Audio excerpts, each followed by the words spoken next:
All right, there's a lot to chew on right now as an investor, right? And listen, a lot of folks have already today had to go back to the drawing board. I'm going to bring in our OSAIC Chief Market Strategist, Phil Blancato. Phil, a lot of stuff out today. Yes, we got the inflation numbers. Listen, here's the thing. We're certainly heading in the right direction, right? You can kind of quibble about all of this stuff, but we had the beats. I know most of the media is going to focus and say, well, it was energy, but it was a lot more than energy.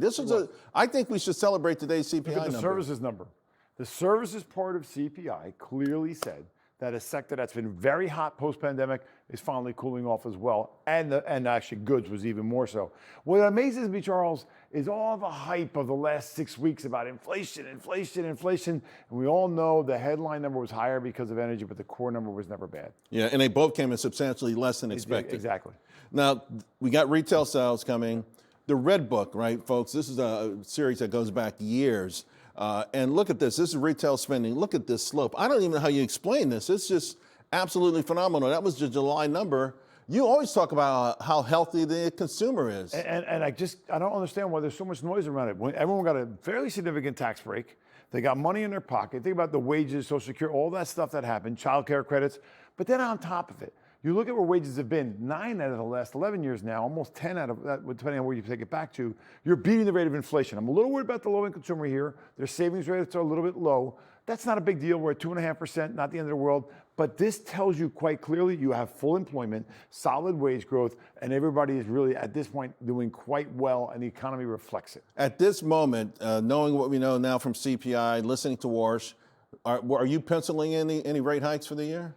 I never thought there was a rate hike on the table, but the market certainly considers there would be. And the reason why is that when you think about the war and the conflict that's happening again, if oil does go higher, we're back in the 90s and 100s, I could see that being a scenario. I just don't think this war continues at this pace. So I don't think so. The market hasn't, especially the 10-year U.S. Treasury, has not clearly said no yet. And that's the one to watch. Watch the bond market. It's telling a different story than the equity market. Let's talk about making some money. Stocks. McKesson, a large global healthcare company, a distributor of pharmaceuticals. You know, everyone kind of likes healthcare, and they're trying to find the niche there. Why this one? There's 3 things I like about these guys. One, their oncology division is unfortunately doing quite well. But GLP-1s, they're a major player in that space. But the third thing I like that they're doing a lot is they're embracing technology in the world of AI and how they can use that to boost sales. You look at they're down for the year, had a good amount of momentum run, up 6% recently. But I think these guys, when you look at double-digit earnings growth for this coming quarter, you look at a company that's very diversified and using AI and, more importantly, technology to boost engagement. They've added over 500 new customers in just the last month. To me, this is a company that reflects where healthcare is going, which healthcare will be a major portion of your portfolio for the years to come. By the way, nice trivia. McKesson Brothers scandal was so bad it introduced quarterly earnings. You had to get them. You had to get them after them. This is what you were talking about with the chart. Momentum, but it's making a nice move here on the cusp of a real nice breakout. Yep. Let's talk about this one. So, XYZ Block. Golly, I don't know what payments, Cash App, the stock. I've never made money with this stock. Here's why I like it now. The Cash App is really doing well. I think that's something to be considered. But I'm getting it at a discount. This thing always trades at a 40 to 45 P. I'm buying it in the 20s, 25, 24. And you look at if you wait, you might get it in You might, but you got 40% earnings growth this coming quarter. Right. 40. And year over year, double digit, probably 19 to 20. This is a company that really could use AI to develop a bunch of new products. I think it's a chance to finally make some money on it. Again, the stock is more or less sideways, but to your point, it's well above key moving averages, and looks like it's just got one more level. It could be a major breakup. Before I let you go, so this one we hear about all the time. Next there, we kind of know the story. Huge winners under President Obama. You know, like they made a ton of money with those solar panels. That was Florida Power and Light then.